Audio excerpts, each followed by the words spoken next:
Hola, amigos de Contarte, narración, libros y talleres.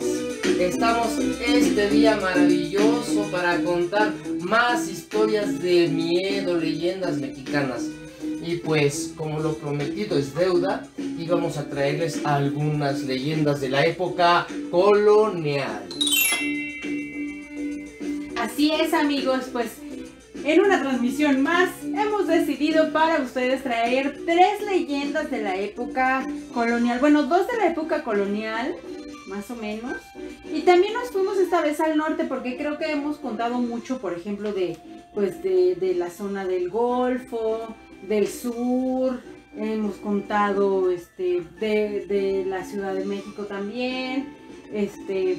Incluso los prehispánicos también han sido como de otros lugares y nos falta más el norte, ¿no? El norte de la ciudad, del país tiene leyendas muy buenas.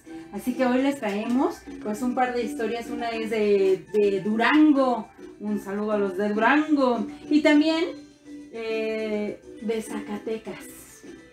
Sí, así es, en la zona del norte, una zona muy, digamos, misteriosa.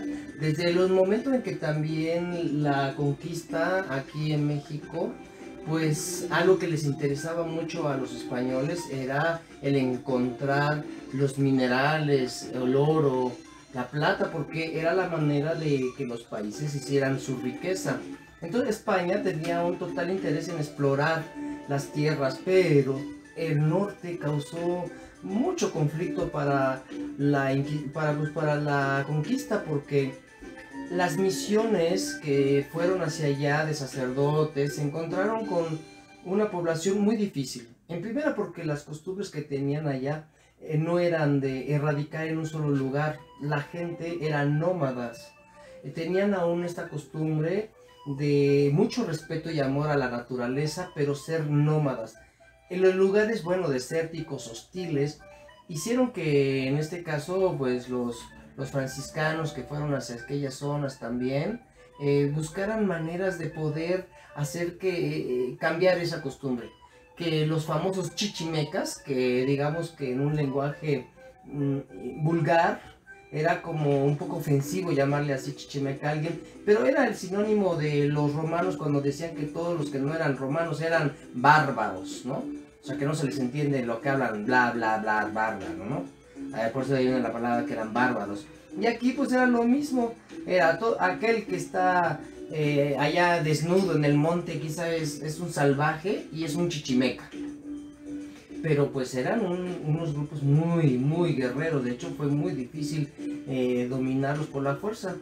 Pero pues esas zonas justamente se encuentran leyendas ya que tienen que ver con la minería.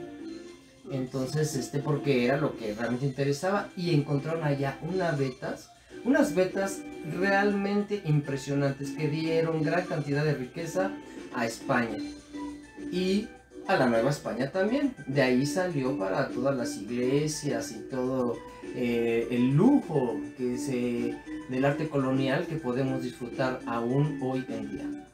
Así es, amigos, pues, ¿qué les parece si, sin más preámbulo, empezaremos con una leyenda de la Ciudad de México que se llama La Calle del Niño Perdido?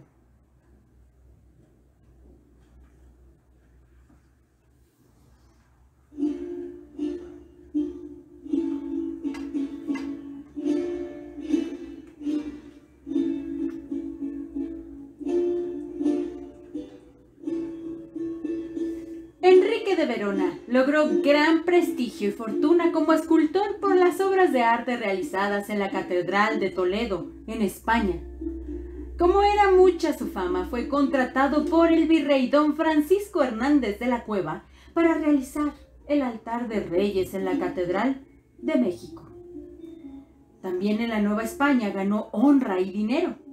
Verona, que en su tierra había dejado esperando a una guapa gaditana, quien todos los días iba a ver qué barcos llegaban, se disponía a volver a España para enlazar su vida con la mujer que amaba, cuando, he aquí que a la víspera de su viaje, al dar la vuelta a una esquina, tropezó con una dama a quien se le cayó el pañuelo.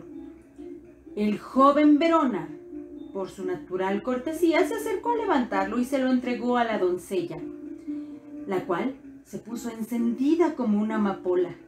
Fijó sus ojos castaños en los de Verona y con una voz que a éste le sonó a música, le dijo con tono suave: «Gracias, caballero». Fueron solo 2 palabras, pero esas 2 palabras, aquella mirada y la belleza de la dama, produjeron en Verona más efecto del que él pudo de pronto comprender. Se quedó parado en la esquina viendo alejarse a la doncella y aquel «Gracias, caballero» se lo repetía él mismo una y otra vez. Hasta entonces se acordó el olvidadizo artista de todas las cosas que le faltaban arreglar para su viaje al día siguiente. De pronto le pareció una falta imperdonable no despedirse de un amigo a quien nunca había hecho el menor caso. El no dejar recomendado un gatito que tenía para que no le faltara comida.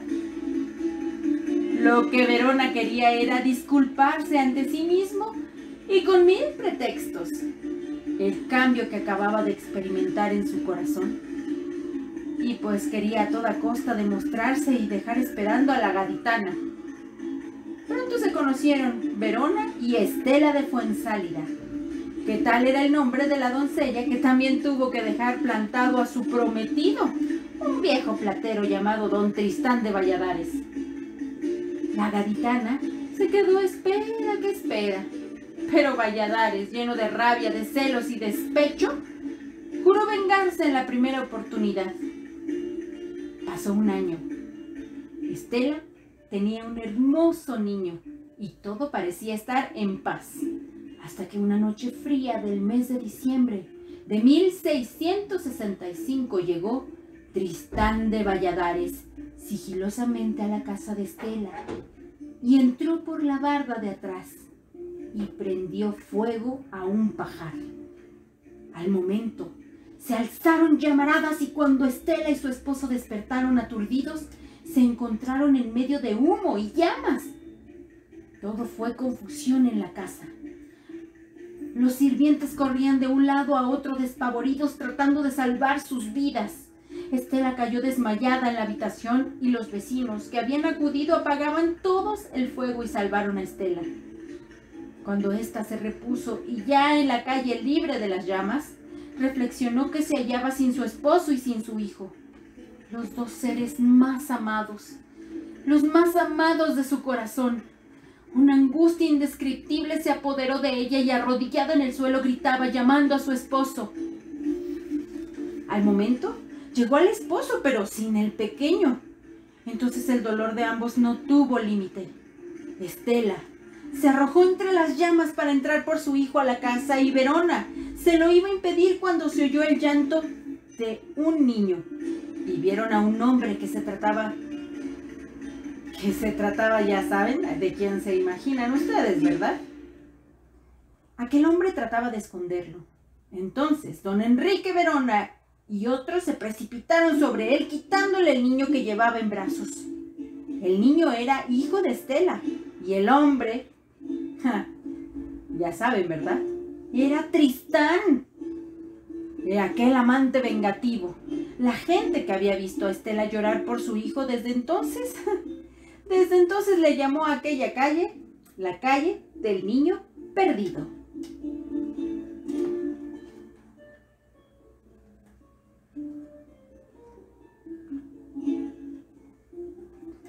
Wow, qué interesante, qué historia, ¿no? ¿Cómo es que también aquí en la Ciudad de México ese tipo de leyendas le dieron nombre a las calles? Claro.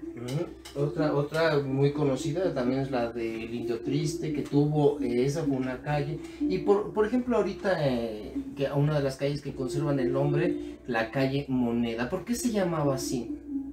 Pues también tiene que ver con la historia. Resulta que allí en esa calle, digamos que estuvo ubicada la primer casa de moneda, donde se acuñaban las monedas.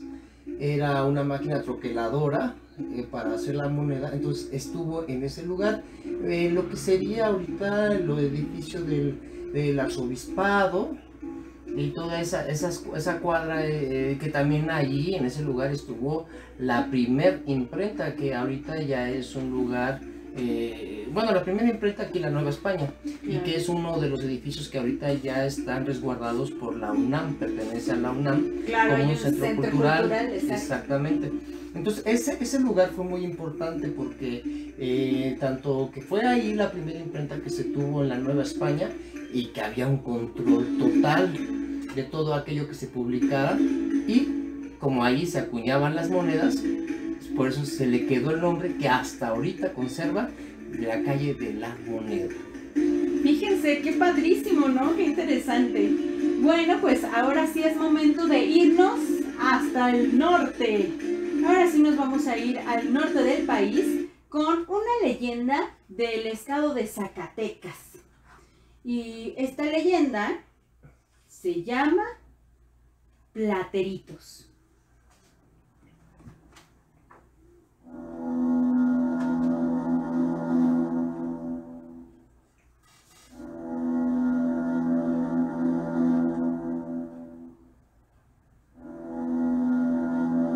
El mineral de Plateros, o Plateritos, como le llaman ahora, se encuentra en Fresnillo, Zacatecas, y su origen, según cuentan, es el siguiente. Hace mucho tiempo, un grupo de plateros llevaban una imagen de Cristo para Durango. Asaltados por la noche, decidieron acampar en una pequeña loma por Fresnillo. Colocaron de la forma más segura su cargamento y prendieron una gran fogata para calentar su cena, que consistía en café, gorditas de maíz y trozos de tasajos, que es carne seca y enchilada muy típica de la región. Pues bien, ya saciado su apetito y embriagados por la noche, llegaron los temas de plática. Hablaron de antiguos viajes, de sequía que espanta y de todas esas vivencias que van acumulando los viajeros. Fervorosos de la religión católica, antes de dormir, se arrodillaron delante del cajón que contenía al Cristo. Le rezaron y se acercaron a la alumbrada para protegerse del frío. Cuentan que estos pobres hombres, en sus rezos, habían pedido a la imagen del Cristo les socorriera con fortuna, y a la mañana siguiente, justo donde habían encendido el fuego, ya disipado por el viento, vieron entre las cenizas un brillante tejo de plata. Los plateros ya no siguieron su camino, sino que comenzaron a trabajar las minas. Y en poco tiempo edificaron una capilla al Señor de Plateros, y así se fundó allí una pequeña población. Los años y las historias son muchas desde entonces. Una muy mencionada es que una vez venía un comerciante al pueblo de Plateros acompañado de su hermano. Este comerciante vendía aretes, espejos, carteras, horquillas y más objetos de poco valor que, junto con una pequeña cantidad de dinero, representaban toda su fortuna. Los hermanos decidieron descansar un poco y que los animales pastaran libremente. El comerciante se durmió a poco rato, pero el otro, intranquilo, se puso a pensar que era su hermano el dueño de la mercancía y el dinero, y que si él fuera el propietario, tendría más utilidades. Poco a poco, a este hombre lo fue invadiendo la codicia, y cuando observó a su hermano dormido, se levantó de puntillas. Conteniendo el aire y, confundido por sus pensamientos, levantó una gran roca negra y la dejó caer sobre la cabeza de su hermano. Solo un golpe bastó para arrebatar la vida de su hermano. Entonces, ese hombre reaccionó ante lo que había hecho. Corrió desesperado de un lado a otro. Su llanto más bien parecía alarido de desesperación. Desolado y sin saber por qué, tomó la piedra con que había matado a su hermano y corrió hasta la capilla del Señor de Plateros. Allí derramó un torrente de lágrimas y pidió y suplicó al Señor lo perdonara. Fue cuando sintió en su hombro una palmada y, al darse la vuelta, palideció al ver a su hermano.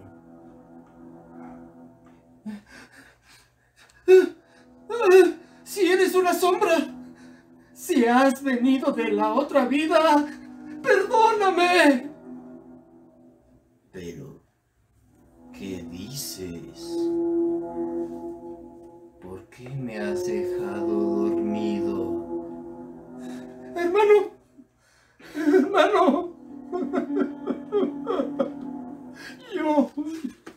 yo te he matado. ¿Matado? Sí. He arrojado esta piedra sobre tu cabeza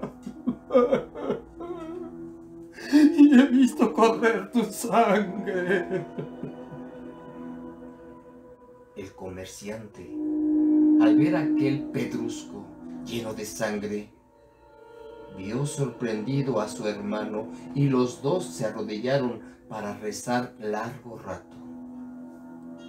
No me corresponde a mí decir si es verdad o mentira, pero si llegas a Plateros, podrás ver en aquella capilla esa enorme piedra, que por este milagro llegan visitantes de todas partes del mundo.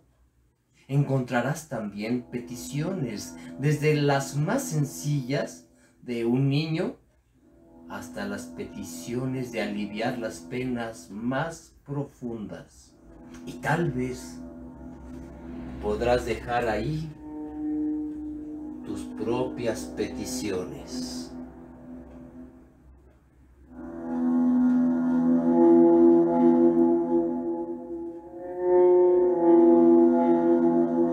Uy, ahora sí que esa como la vieron, ¿eh? ¿Qué tal? Está padrísima, ¿no? Sí, y fíjense, justamente pues hablando de las grandes vetas que se encontraron, Zacatecas es una de las fuentes de riqueza que más dieron, ¿no?, a la corona De hecho, todavía española. en Zacatecas hay empresas extranjeras. La ahí. mina del Edén, conocida como la mina del Edén. Bueno, esa ya ahorita le hicieron discoteca y Ya es museo. todo, ya, o sea, tours así hacia lo profundo de las entrañas de la tierra para que vean los minerales y todo. Está padrísimo, la verdad, si tienen la oportunidad. Y también está la capilla del Santo Niño de Atocha, donde menciona esta leyenda, que la gente viene desde todas partes de la República Mexicana para dejar ahí sus peticiones. Es que también, bueno, Zacatecas, además de que se fundaron gran cantidad de población y se volvió una urbe debido a la minería, también digamos que era un punto estratégico del camino hacia el norte, porque recordemos que durante la Nueva España, todo lo que fue California, Texas, una parte de Texas y Nuevo México, pues hasta allá llegaron la comitiva de frailes para evangelizar. Entonces, Zacatecas era un lugar obligado, digamos, de descanso, de llegar para continuar el viaje hacia el norte. Ya. Pues sí, pues bueno, pues excelente historia. ¿Qué les pareció a ustedes? ¿Hay alguna leyenda o algún estado que tenga leyendas que ustedes quieren que nosotros leamos? Pues ¿qué les parece si nos dejan, nos escriben ahí en los comentarios qué leyendas y nosotros podemos prepararlas para la siguiente semana? Asimismo les recordamos que tenemos un grupo en la página de Contarte. Nuestro grupo se llama Contarte Más. Ahí si ustedes entran al grupo pueden escribirnos su propia leyenda, que también dijimos que si ustedes quieren escribirnos sus propias historias, ahí perfectamente podrían ustedes dejarnos sus historias para que nosotros las contemos la siguiente semana. ¿Qué les parece? Vamos a continuar con el norte del país, ahora con una leyenda de Durango. Vámonos más al norte entonces. Exactamente, y esta leyenda se llama El Cerro del Sacrificio.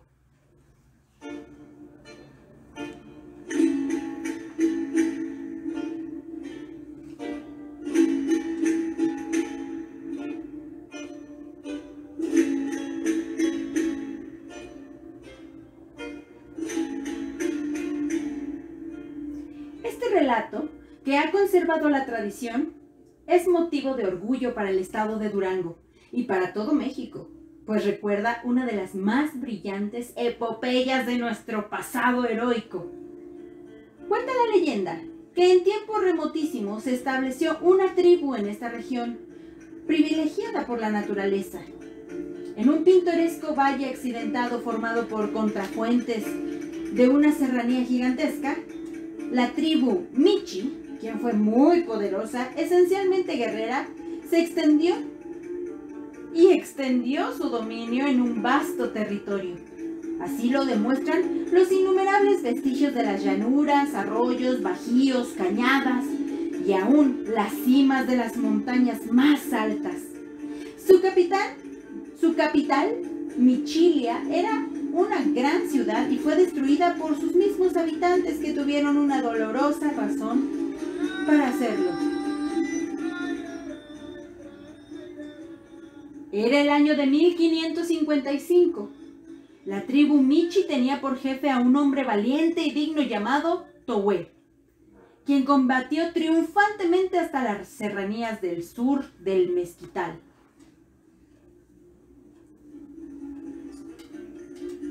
Su pueblo vivía en un ambiente de libertad, de trabajo y paz, aunque ya había llegado a sus oídos que unos hombres extraños llegaron por el sur y que a su paso lo iban destruyendo todo. Un día llegó ante el monarca un indio comunicándole que un grueso ejército de invasores se encontraba a unas cuantas leguas de la ciudad. Towé sabía del peligro que amenazaba a su raza, así que mandó reunir a todos los vecinos de la ciudad para que tomaran una decisión de la actitud que iban a asumir ante la invasión hispana. Algunos dijeron que debían abandonar su patria y protegerse en las escabrosidades de las serranías, pero pueblo de guerreros al fin decidieron que su deber era enfrentar al enemigo y defender su territorio. Inmediatamente se formó un ejército y bajo las órdenes de Towé se pusieron en marcha para detener al ejército español capitaneado por Francisco de Ibarra. El primer encuentro, aunque se ignora el sitio exacto donde se efectuó, se asegura que fue sangriento, quedando indecisa la victoria. Al día siguiente los españoles habían cortado la retirada e Ibarra intentó dejar la aventura y proseguir su marcha más hacia el norte, que era su principal objetivo, pero fue alcanzado por los indios, que ante nada se rendían y se vio precisado usar toda su estrategia militar y el poderío de sus armas para dispersarlos.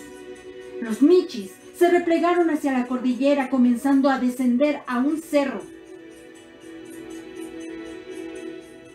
Primero ascendieron al cerro y desde las alturas dieron muestra de que aún no se rendían con la lluvia de piedras y rocas que despeñaban, causando daños de consideración a los españoles, quienes de nuevo intentaron retirarse y de nuevo fueron obligados a seguir la lucha. Se asegura que esta jornada duró 2 días. Al tercero, los indios habían llegado a la cima del cerro, donde se vieron completamente copados e imposibilitados por la desigualdad y falta de armas para seguir peleando. Desde aquel sitio, dueños de las alturas divisaron Michilia, donde Towé experimentó sin duda el pesar de ver aquellos hogares ocupados y destruidos por el conquistador. Por fin tomó una decisión. Quebró sus armas, inutilizó su escudo y después de dar con la mirada un último adiós a la ciudad de sus antepasados, se arrojó al precipicio.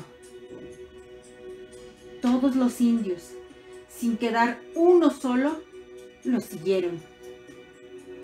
Los españoles, al notar que la lluvia de flechas y rocas habían terminado y aunque temerosos de una emboscada, ascendieron a la cumbre, donde encontraron arcos, flechas, macanas y escudos despedazados.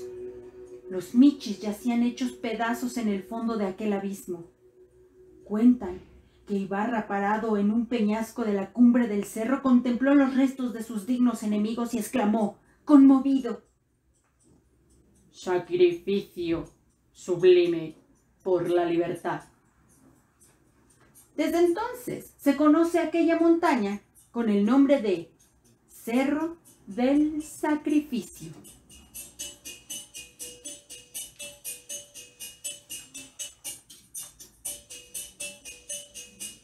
Increíble, ¿eh? Esta historia también está padrísima. Y es muy poco conocida, ¿eh? De hecho, debo confesar que yo no la conocía. Y está muy interesante. Pues sí, porque yo creo que también, por ejemplo, no se ha difundido tanto el norte del país, como la cultura o lo que hay específicamente al norte del país, no, conocemos más Oaxaca, Guerrero, Veracruz, Yucatán incluso, o sea, creo que en cultura, en deidades, en leyendas, en historias, en comida, hasta en lugares se conoce más el centro y sur del país y como que el norte no se conoce tanto. O bueno, a lo mejor díganos si estamos mal, amigos, también puede ser que a lo mejor nosotros no conocemos tanto, pero tal vez ustedes sí. Así que pues no dejen de escribirnos ahí en los mensajes y recuerden solicitar entrada al grupo de Contarte Más para que nos pongan sus experiencias, ¿no? Si ustedes han escuchado a La Llorona, que es una leyenda que ya leímos esta semana. Si tienen alguna otra experiencia de dinero, ¿se acuerdan? De que te encuentras dinero enterrado porque tus antepasados, tu tatarabuelito se le ocurrió enterrar monedas, ¿no? Etcétera. Pues entonces, amigos, sigamos en contacto. Estamos muy contentos aquí en el curso de verano y pues agradecemos mucho que nos sigan escuchando a pesar de que a lo mejor no sea del todo en vivo. Pero con mucho cariño y mucho gusto hemos preparado este podcast para ustedes. Sí, amigos, la verdad es que la idea es no dejarnos sin una historia, cuando menos que escuchar. Y pues hoy trajimos esas para ustedes y estamos seguros que mañana a ustedes les encantarán las historias que tenemos para ustedes. Así que, amigos, les mandamos un abrazote, cuídense mucho, disfruten lo que queda del día y nos vemos mañana.